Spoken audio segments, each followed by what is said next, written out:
आज हम लोग स्टार्ट करने वाले हैं फार्माकोग्नोसी एंड फाइटोकेमिस्ट्री का नेक्स्ट वीडियो देखेंगे। तो इसमें देखेंगे क्लासिफिकेशन ऑफ क्रूड ड्रग। तो इसमें पार्ट है अल्फ़ाबेटिकल है, मॉर्फोलॉजिकल है, टेक्सोनॉमिकल है, केमिकल है, फार्माकोलॉजिकल है, chemo and sero taxonomical classification of drug है। तो इतना क्लासिफिकेशन दिया हुआ है, तो इन सबको हम लोग लाइन बाय लाइन देखेंगे। तो पहले हम लोग देखते हैं कि क्लासिफिकेशन की ज़रूरत क्यों पड़ी। क्लासिफिकेशन की ज़रूरत इसलिए पड़ी क्योंकि ड्रग जो थे वो ढेर सारे थे, तो उसको क्लासीफाई करना था उसकी प्रॉपर्टी के हिसाब से या किसी केमिकल या उसके नाम के हिसाब से।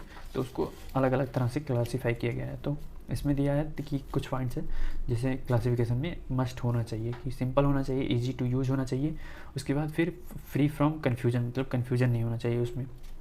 तो इसीलिए हम लोग क्लासिफिकेशन किए कि क्योंकि ड्रग को क्लासीफाई करना था कि ये इस पार्ट में ऐसे ड्रग्स आते हैं और दूसरे पार्ट में इस तरह के। जैसे यहाँ पे हम लोग 7 टाइप में, मतलब 6 टाइप का होता है, ये दोनों एक ही होता है। और हम लोग 6 टाइप के देखेंगे। अल्फ़ाबेटिकल पहले देखते हैं कि अल्फ़ाबेटिकल क्लासिफिकेशन क्या होता है।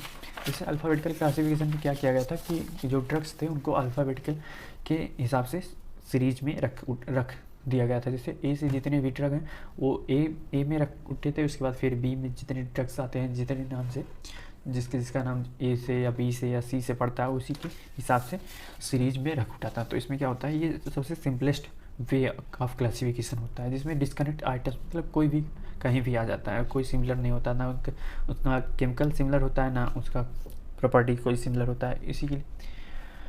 इसीलिए इसमें डिसएडवांटेज यही था कि जो केमिकल्स होते हैं वो अलग अलग आ जाते हैं अलग अलग ग्रुप में।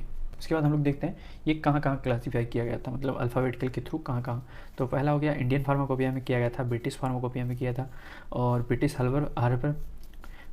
हर्बल फार्माकोपिया में किया गया था, यूनाइटेड स्टेट फार्माकोपिया में किया गया था, एंड नेशनल फार्मोलॉजी में किया गया था। उसके बाद फिर ब्रिटिश फार्मास्यूटिकल कोडेक्स में किया गया था।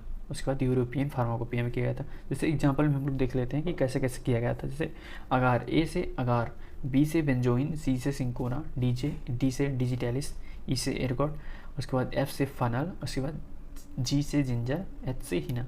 तो इसमें और भी ड्रग आते हैं, ए से और भी ड्रग आते हैं, जैसे एलो हो गया। तो इसी तरह हम लोग को डिवाइड किया गया था कि ए से जितने ड्रग्स हैं वो एक सीरीज में आ जाएंगे, बी से जितने ड्रग्स हैं वो एक सीरीज में आ जाएंगे। तो इसी को हम लोग अल्फ़ाबेटिकल क्लासिफिकेशन कहते हैं। उसके बाद हम लोग का नेक्स्ट क्या है, मॉर्फोलॉजिकल। तो हम लोग मॉर्फोलॉजिकल क्लासिफिकेशन देखते हैं कि मॉर्फोलॉजिकल मतलब उसके मॉर्फोलॉजी के, जैसे प्लांट के मॉर्फोलॉजी के हिसाब से इसको क्लासीफाई किया गया था। जैसे मॉर्फोलॉजिकल क्या होता है कि 2 ऑर्गेनाइज्ड एंड अनऑर्गेनाइज्ड होते हैं।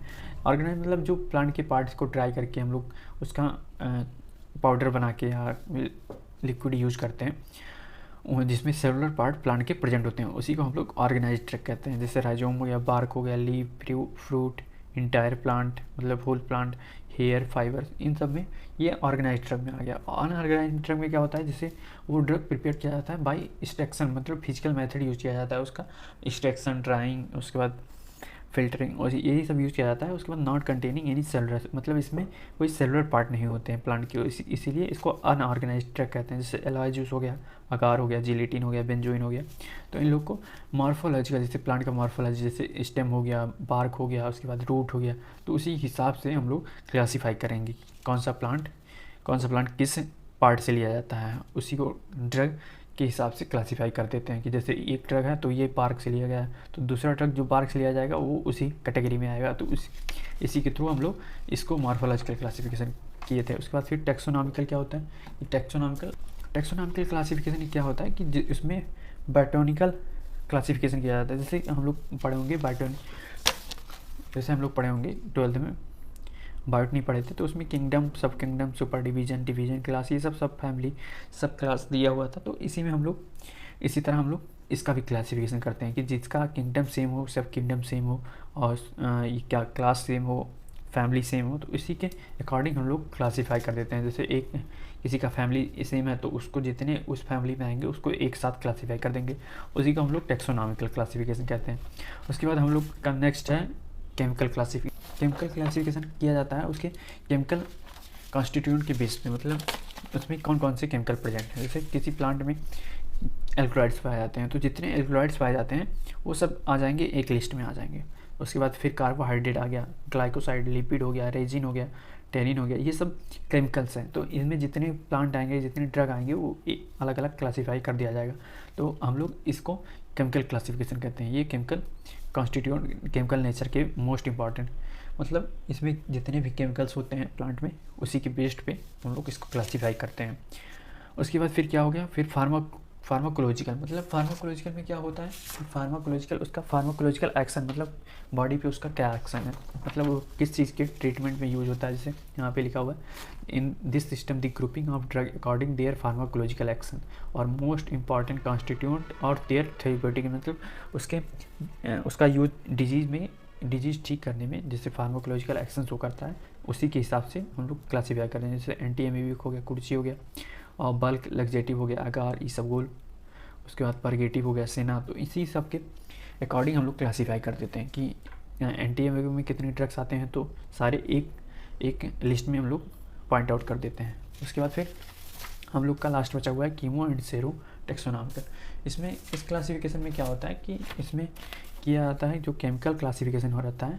तो यहाँ पे हम लोग अभी देखें केमिकल क्लासिफिकेशन को, इसको और टेक्सोनॉमिकल जो है, इन दोनों को हम लोग मिक्स करके जो बनाते हैं, जैसे मिक्स करके दोनों, जैसे केमिकल में केमिकल कॉन्स्टिट्यूएंट देख लिए और टेक्सो में उसका टेक्सोनॉमिकल बायोनॉटिकल प्रॉपर्टी देख लिए, मतलब उसका फैमिली किंगडम, उसके बाद सब किंगडम। तो यही सब देख के हम लोग दोनों को मिक्स करके जब लिस्ट क्लासीफाई करते हैं, जैसे क्लासिफिकेशन करते हैं ड्रग का, उसी को हम लोग कहते हैं कीमो सेरो टेक्सोनॉमिकल क्लासिफिकेशन। तो हम लोग का यहाँ पे क्लासिफिकेशन ऑफ क्रूड ड्रग भी कंप्लीट हो गया। और नेक्स्ट में हम लोग देखेंगे quality control and drug natural origin, adulteration of drug of natural origin. तो एडल्ट्रेशन देखना है नेक्स्ट वीडियो में, तब तक के लिए और एडल्ट्रेशन देखना है नेक्स्ट वीडियो में हम लोग को। और नोट्स आपको टेलीग्राम चैनल पे मिल जाएंगे, वो लिंक डिस्क्रिप्शन में दिया रहेगा।